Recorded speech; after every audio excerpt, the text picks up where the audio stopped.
পরিবর্তন আনছে ফেসবুকের মূল কোম্পানি মেটা।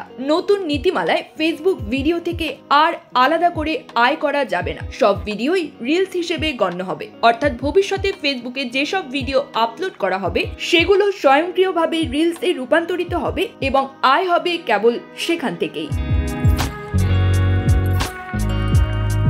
মেটা জানায় ব্যবহারকারীদের জন্য ভিডিও আপলোড, সম্পাদনা ও শেয়ার করাকে আরো সহজ করতে একটি সিঙ্গেল ইন্টারফেস চালু করা হচ্ছে, যেখানে সব ভিডিওকে রিলস হিসেবে গণ্য করা হবে। এর ফলে ভিডিও এবং রিল আলাদা করার প্রয়োজন আর থাকবে না। এর সঙ্গে যুক্ত হচ্ছে একাধিক ক্রিয়েটিভ টুল। এসব টুল ভিডিও কন্টেন্টকে আরো আকর্ষণীয় করে তুলবে। ব্যবহারকারীরা আগের তুলনায় সহজে দীর্ঘ বা সংক্ষিপ্ত যে কোনো ভিডিও তৈরি করে শেয়ার করতে পারবেন। একসময় ফেসবুকের রিলসের দৈর্ঘ্য সীমাবদ্ধ ছিল 60 বা 90 সেকেন্ডে, তবে এই নিয়ম বাতিল করা হয়েছে।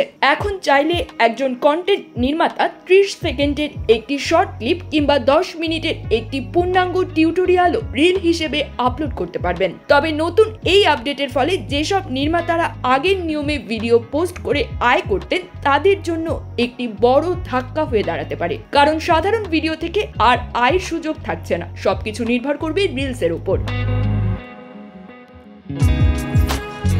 বিশ্লেষকরা বলছেন মেটার এই পরিবর্তন মূলত ব্যবহারকারীদের ইনস্টাগ্রাম রিলস ও টিকটকের সঙ্গে প্রতিযোগিতায় টিকিয়ে রাখতে আনা হয়েছে। একই সঙ্গে ভিডিও ফরম্যাটের অভিন্নতা এনে কন্টেন্ট ব্যবস্থাপনায় আরও সহজতা আনতে চায় কোম্পানিটি।